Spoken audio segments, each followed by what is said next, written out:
latest sermon is entitled, Should Christians Challenge Established Authority? Some Christian groups would give you a resounding yes to this question, as we have seen in other programmes before, our faith is being both marginalised and compromised at every opportunity these days, and by the very authorities which should be working to protect it. In Britain and the US, churches are being criticised and sometimes institutionally victimised for their beliefs against gay marriage and against gay adoption. In the UK, for example, in light of new laws, many Christian adoption agencies will have to close down, as they will not allow gay couples to adopt. In the USA, churches' income tax status as charitable institutions is being challenged.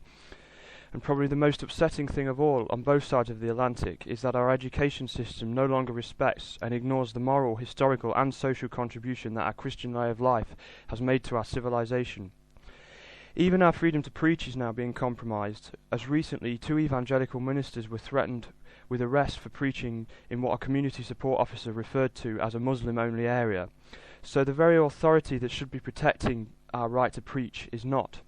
Rebellion, however, is not a Christian virtue, as Jesus always taught us to live in peace and to love your fellow man. Even Jesus, though, when he saw his fellow Jews using the temple as a market against the law of God, acted and expelled the offenders against the wishes of the established authorities.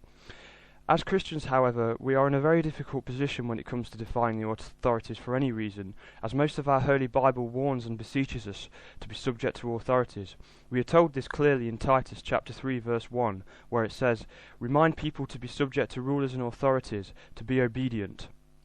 Once again in the first epistle of Peter, chapter 2, verses 13 to 14, we are told, "Submit yourselves for the Lord's sake to every authority instituted among men, whether to the king as supreme authority, or to governors who are set over you by him, to punish those who do wrong and commend those who do right."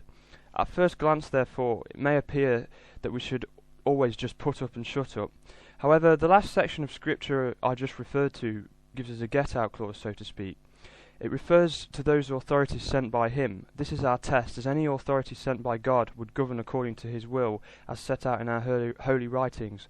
Therefore, if an authority goes against God's established divine law, then it is not from God. In the book of Acts, Peter and the apostles affirm that we must always be subject to God before any human will, when it says clearly in chapter 5, verse 29, we ought to be subject to God rather than man. So it is clear always that first and foremost we must obey God and not human authority should there be a conflict of interest.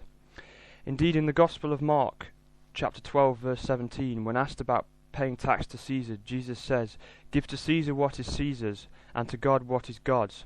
We therefore see that Jesus tells us to be subject to authority, but at the same time we must be subject to God. To conclude, when it comes to crunch time, we must always, first and foremost, be subject to God, even this means disobeying the state.